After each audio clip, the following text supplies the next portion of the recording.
Спортинет на тема спорт и на тема ракомет во продолжение со колегата Горан Стериов, уредник на редакција за домашен спорт и на МРТ3. Добро утро, колега. Добро утро. Денеска интересен ден имаме пред нас, така ќе го започнам разговорот. Главна групна фаза, нашата македонска репрезентација денес против Австрија.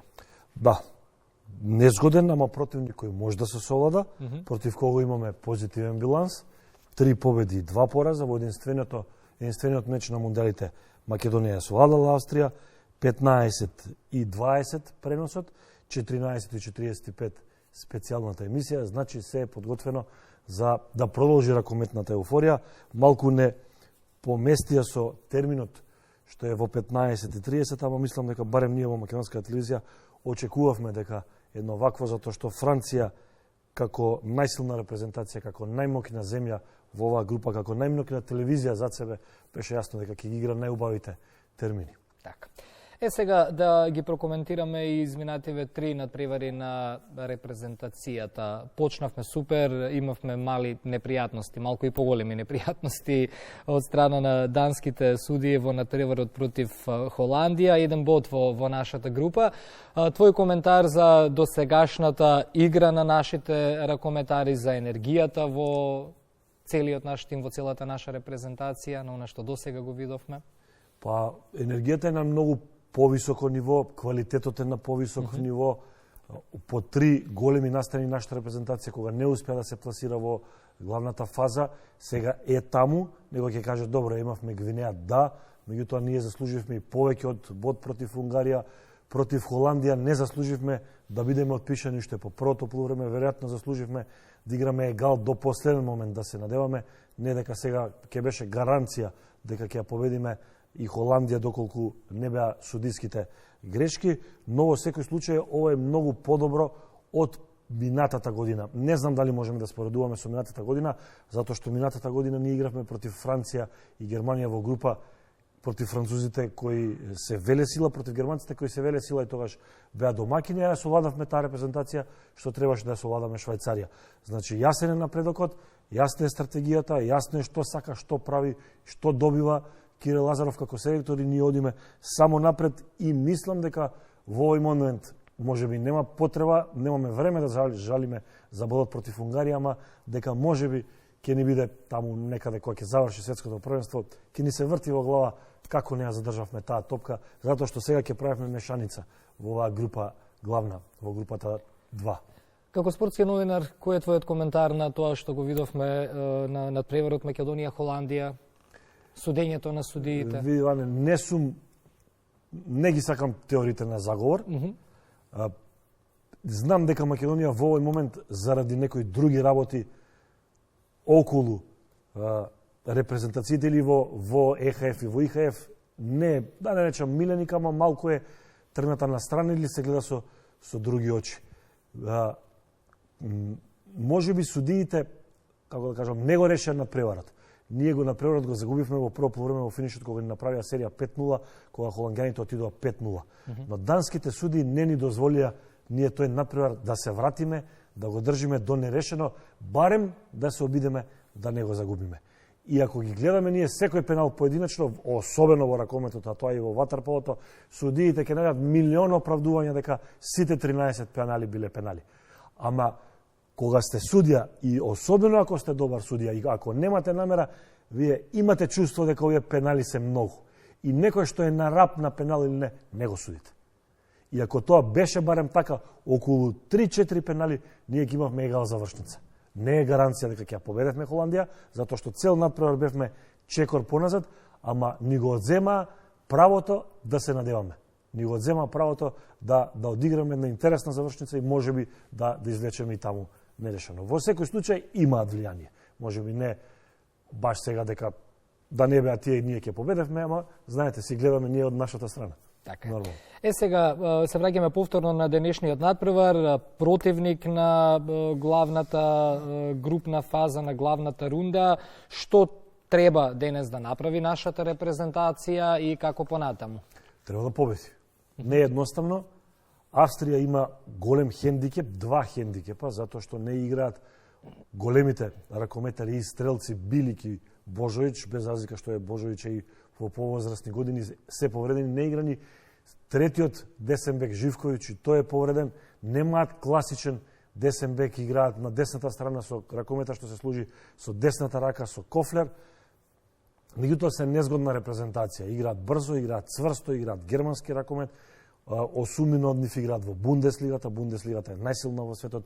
Имаат тренер што знае многу ракомет, беше извореден ракометар Алеш Пајовиќ, словенецот. Значи имаме многу сериозен противник. Да, треба да го искористиме хендикепот. Добро е што игравме против Гвинеја, што некој одморија, што не менувавме град. Не е тоа толку сега градот, дали е порече за Загреб, тоа се 100 километри. Добро е што нашите не се пакуваа, не се распакуваа, не менуваа хотел, не менуваа исхрана, не менува, значи ништо не менува. Тука влијае, тоа влијае на енергијата. Апсолутно. Тука се сите услови постојат за еден добар надпревар. Ова е светско првенство. Тука сме на рамниште со австриците, меѓутоа мислам дека имаме реални шанси за победа. Не само навивачки, туку реално. А што е со поскапиве билети? Читав утрово како тоа може да се протолкува? Види, знаеш дека се поскапени билетите. Фудбал, па дупка, па се останато. Ракометот е зад кошарката, како тргнуло ја губи битката и со одбојката која што станува се посериозна во организацијата на ЦЕФ, на Светската одбојкарска федерација. Во ЕХФ е посериозна, подисциплинирана, поорганизирана за разлика од ИХФ. Тие што ги прават цените, без разлика што Хрватска е во Европската унија, треба да размислуваат кој ќе ги купи тие билети. Не верувам дека сакаат да ги избркаат на македонските навивачи, затоа што ја 60, ја 80 евра, за нас и така е скапо, нашите навивачи ќе се снајдоа. Играме во лоши термини, влезниците се скапи, македонците што живеат во Хрватска нема да може да дојат денеска и на следниот надпревар 15-30 работни денови. Тие што живеат во Австрија, Виена и блиску, нема да може да дојат. Предпоставувам и некои македонци ќе се вратат. Ние губиме од енергијата од трибините. Да, тие што ќе бидат, ќе направат да биде Вараждин хрватски град, ама мислам дека ИХФ пак промашува некои работи. Влезници, престрого, како беше имаше една песна дисциплина или како беше, премногу дисциплина, премногу претеруваат со претресувањето, па не отидоа таму сега, па ни хулигани да кажам, а камоли криминалци, да има дисциплина, да биде, не дека нашите беа цвекиња, дека не беа виновни за дуел против Холандија, ама мора да ја почувствуваат страста што ја носат нашите навивачи, затоа што па тоа другото е малку и повеќе од театар. Тоа добро, јас не знам зошто и такви коментари од страна на данците кога секаде каде и да се игра некој надпревар, колку пати сме имале ние странски екипи тука во Скопје репрезентации, па нивните навивачи доаѓале од развиени европски земји, правеле проблеми. Не знам зошто се фатија и за таа изјава Балкан и слично кога и кај нив мислам дека и полоши работи некогаш навивачите прават. Во Данска овие фудбал Копенхаген. Дали следат нивни медиуми?